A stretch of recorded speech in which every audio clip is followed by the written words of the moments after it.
Jim, what will likely be our final question here this week, sent to cornydrivethrough@gmail.com. Right before Brian droops over and falls asleep.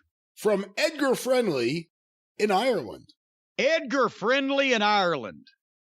Do you know Edgar? Now I know you're pulling my leg. I guess you don't. I was watching AEW Rampage and listening to Adam Cole's build weight of 202 pounds.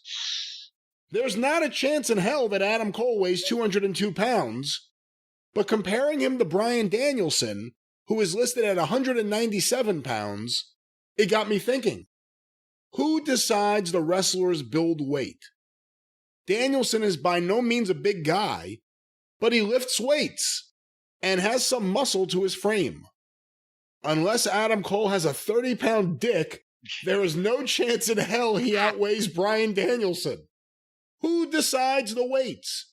I'm assuming it's the wrestlers themselves.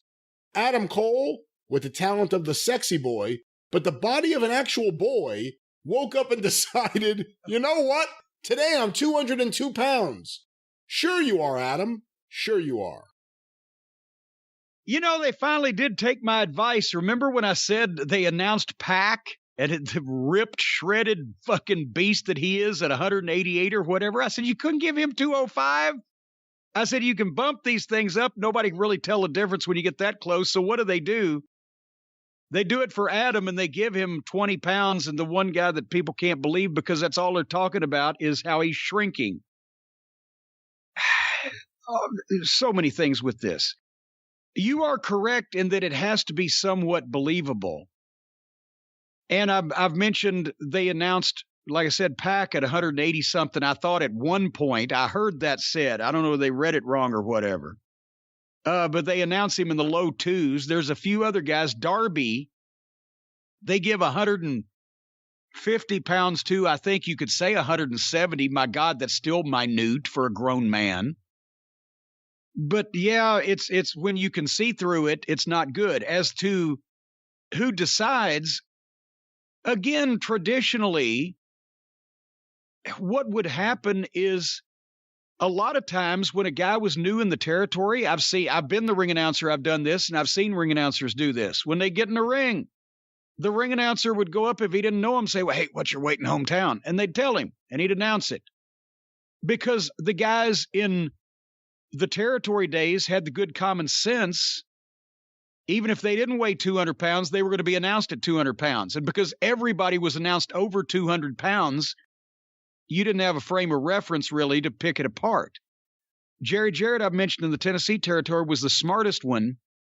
He was the only guy that was announced at less than 200. He was 198 pounds, which made him the sympathetic babyface underdog in a land of older, meaner, rougher-looking, bigger fucking guys.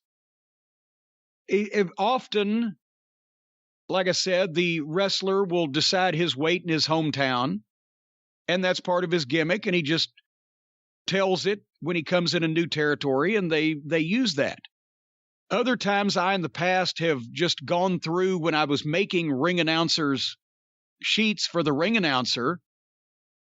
I know where a guy's from. If I gave him a weight, I figured it was close, and it made him sound like he was full grown without being a red flag of, oh my God, there's no way he weighs that. But, you know, that's the thing, especially, usually the guys can determine where they're from and how much they weigh. And there's been a couple times I've said, no, add 15 pounds to that. Your hometown's fine. And then, and a lot of times when you're doing TV and you have to make a list for the graphics people, for the lower thirds, weight, hometown, etc., when you're doing a wrestling program, not sports entertainment. Now, I know they don't have weights in hometowns. You type it up and give it to the fucking graphics guy, and that becomes the official TV list. And if somebody wants to gain or lose weight or move, they've got to tell us because the graphics guy has this other information. But, and hometowns can be from everywhere. Steve Austin was from Texas, but he wasn't from Victoria. He just liked the name of the town. Stan Lane was from Greensboro, but for a party guy like Stan Lane, He thought Delray Beach, Florida sounded fucking cooler than Greensboro. So it just depends.